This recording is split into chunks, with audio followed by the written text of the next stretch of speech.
বন্ধুরা, CR7 এর 3টি এমন কথা যা শোনার পর আপনিও CR7 এর ফ্যান হতে বাধ্য হবেন।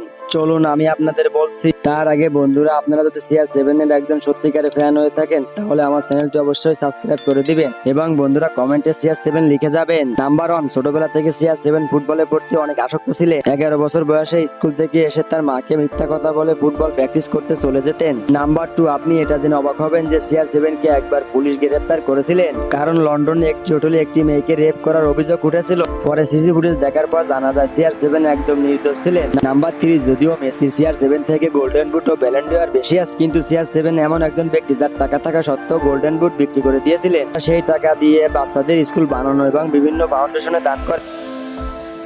বন্ধুরা, CR7 এর 3টি এমন কথা যা শোনার পর আপনিও CR7 এর ফ্যান হতে বাধ্য হবেন।